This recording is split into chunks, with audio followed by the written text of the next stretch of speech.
આપણે આજે વર્ષોના સંબંધો અને નવી શરૂઆત નામની કાલ્પનિક નવલકથાના 9મા ભાગ પર વાત કરી રહ્યા છીએ. ખાસ તો તારીખ 23/3/23/25ની નોંધો. મણિભાઈના પુનર્લગ્નની તૈયારીઓ છે અને એની આસપાસનું આખું સામાજિક વણાટ. ચલો આને જરા ઊંડાણથી સમજીએ. હા, બિલકુલ. આ ભાગ ખરેખર બતાવે છે કે લગ્ન જેવી આમ તો અંગત કહેવાય એવી ઘટનામાં કુટુંબની અપેક્ષાઓ, સામાજિક સંબંધો આ બધાની કેવી અસર હોય છે. અને એમાંય ખાસ કરીને મણિભાઈના સાસરી પક્ષ સાથેનો સંબંધ અને પેલા ગામના ઠાકોર સાહેબ સાથેનો વ્યવહાર એ બંને બહુ મહત્વના લાગે છે. ચોક્કસ. શરૂઆત જ જુઓ કેવી રીતે થાય છે.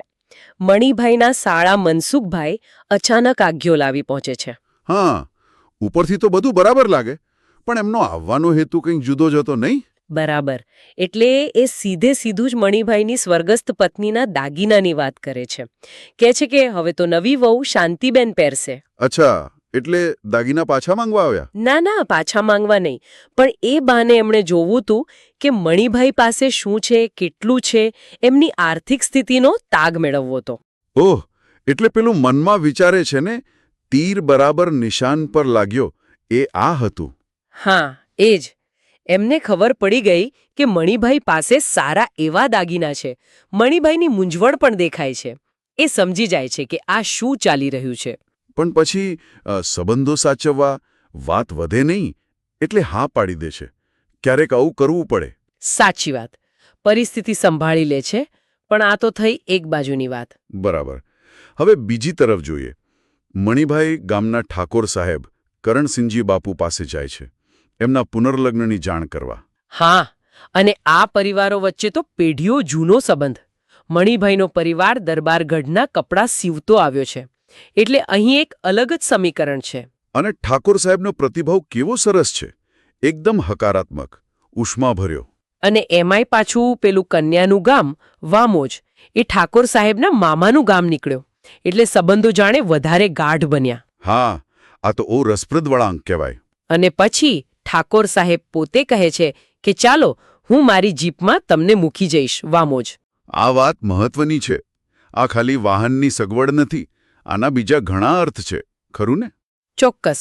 આનાથી મણિબાઈનો સમાજમાં વટ પડે, એમની પ્રતિષ્ઠા વધે પરગામમાં, અને એ પણ સાસરી પક્ષમાં. ગામના ઠાકોર સાહેબ પોતાની ગાડીમાં મૂકવા આવે એ મોટી વાત ગણાય. એટલે એક પ્રકારની સામાજિક સુરક્ષા અને માન્યતા પણ મળે. બરાબર.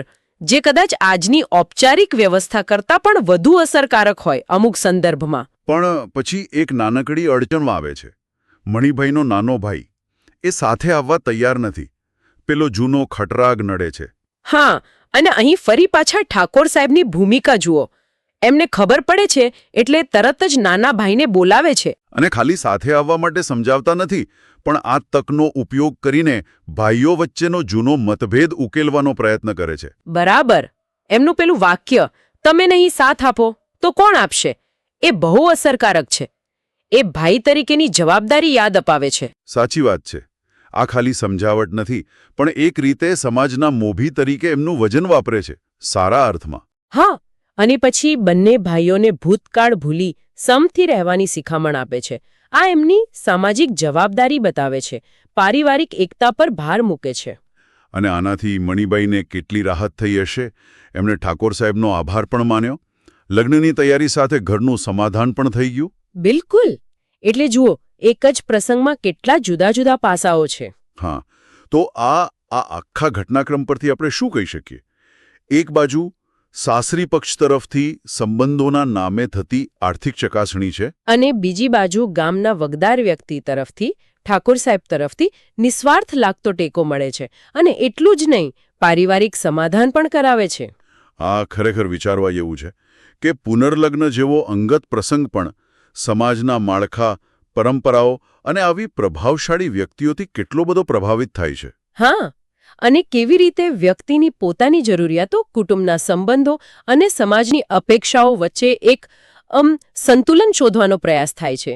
ક્યારેક સફળ થાય, ક્યારેક ન પણ થાય.